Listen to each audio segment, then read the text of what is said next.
আসসালামু আলাইকুম প্রিয় বন্ধুরা। নতুন আরেকটি রেসিপি নিয়ে আবারও হাজির হয়ে গেলাম। আজকে আমি যে নাস্তাটি তৈরি করব এটি হচ্ছে চিকেন পপকর্ন। খেতে খুবই দারুণ লাগে। বাচ্চা থেকে বড় সবাই কিন্তু এই নাস্তাটি ভীষণ পছন্দ করে। আর আজকের এই রেসিপিটি আমি খুব অল্প সময় এবং খুব অল্প উপকরণে তৈরি করে দেখাচ্ছি। আশা করি আমার আজকের ভিডিওটি আপনাদের কাছে ভালো লাগবে। আর যদি ভালো লেগে থাকে অবশ্যই আমার চ্যানেলটি সাবস্ক্রাইব করে পাশে থাকা বেল আইকনটি প্রেস করে দেবেন। তাহলে আমি নতুন নতুন ভিডিও দেওয়ার সাথে সাথে আপনার কাছে নোটিফিকেশন চলে যাবে। চিকেন পপকর্ন তৈরি করার জন্য এখানে নিয়েছি আমি মুরগির চোরেট মাংস। আর এই মাংসগুলো ছোট ছোট টুকরো করে ভালো করে ধুয়ে নিয়েছি। এখন এতে দিয়ে দিচ্ছি 1 টেবিল চামচ রসুন বাটা, 1 টেবিল চামচ আদা বাটা, 1 টিস্পুন গরম মশলা গুঁড়ো, হাফ টেবিল চামচ জিরা গুঁড়ো, দিয়ে দিচ্ছি 1 টিস্পুন গোলমরিচের গুঁড়ো, হাফ চা চামচ ধনিয়া গুঁড়ো। এখন এখানে দিয়ে দিচ্ছি 2 টেবিল চামচের মতো টমেটো সস। আর দিয়ে দিচ্ছি ফেটানো টক দই। এখানে 4 টেবিল চামচ টক দই আছে। আর দিয়ে দিচ্ছি সয়া সস। এখানে 1 টেবিল চামচ সয়া সস দিয়েছি। সয়া সসটা অবশ্যই দেওয়ার চেষ্টা করবেন। সবশেষে দিয়ে দিচ্ছি 1 চা চামচ শুকনো মরিচের গুঁড়ো। এখন এই সবগুলো উপকরণ একসাথে খুব ভালো করে মিক্স করে নিব, যেন মাংসের সাথে মশলাগুলো ভালো করে মিক্স করা হয়। তাই একটু সময় ধরে এটাকে মিক্স করে নিতে হবে। এই মাংসটা ভালোভাবে মিক্স করা হয়ে গেলে এখন এটাকে আমি রেস্টে রেখে দিব 20 মিনিটের জন্যে। মাংসটি রেস্টে রেখে দিয়ে 20 মিনিট পরে এই চিকেনের উপরে কোটিং করার জন্য এখানে আমরা নিয়ে নিচ্ছি একটি বাটিতে 1 কাপ ময়দা। আপনাদের হাতের কাছে যদি এই ময়দার সাথে কর্নফ্লাওয়ার থাকে তাহলে অবশ্যই কর্নফ্লাওয়ারটা দিতে চেষ্টা করবেন।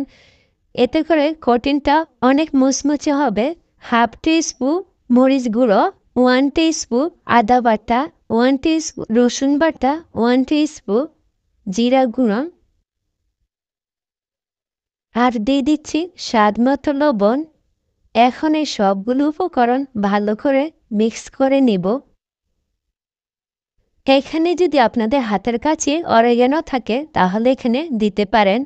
আর অরেগানোটা ব্যবহার করার ফলে এই চিকেন পপকর্ন থেকে খুবই ভালো একটা ফ্লেভার পাওয়া যায়। এখন আমরা যে মাংসটা মেরিনেট করে রেখেছিলাম সেই মাংসটা নামিয়ে নিচ্ছি। আর মাংসটিকে আবারও ভালোভাবে মাখিয়ে নিচ্ছি। এখন একে একে চিকেনের টুকরোগুলো ময়দা দিয়ে দিব। আর এইভাবেই ময়দা দিয়ে সবগুলো চিকেনের টুকরো আমি কোট করে নিব ময়দার সাথে ভালোভাবে।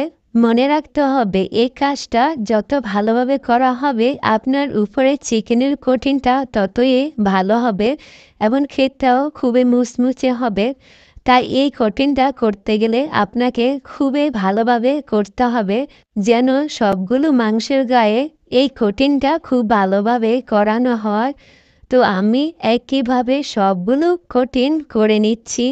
এখন এই মাংসর টুকরোগুলো ময়দা থেকে জেরে জেরে তুলে নিচ্ছি। সেম প্রসেসে আমি সবগুলো মাংস একইভাবে করে নিব।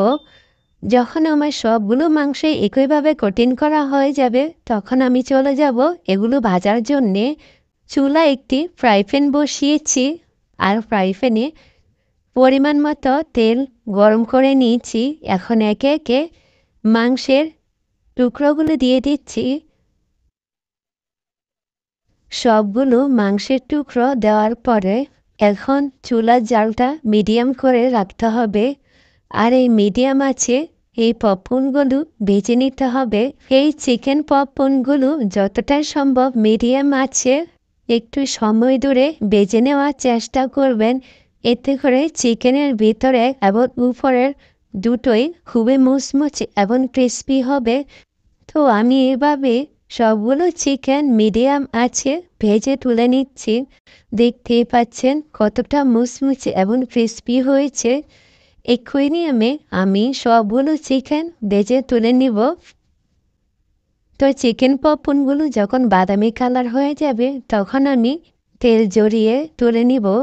সবশেষে আবার একটি কথা, যারা আমার চ্যানেলটি সাবস্ক্রাইব করেননি প্লিজ আমার রেসিপিটি যদি ফলো করে আপনিও বাসায় এইভাবে চিকেন পপকর্ন তৈরি করেন তাহলে অবশ্যই আপনার বাচ্চারা এবং পরিবারের সবাই খুবই পছন্দ করবে।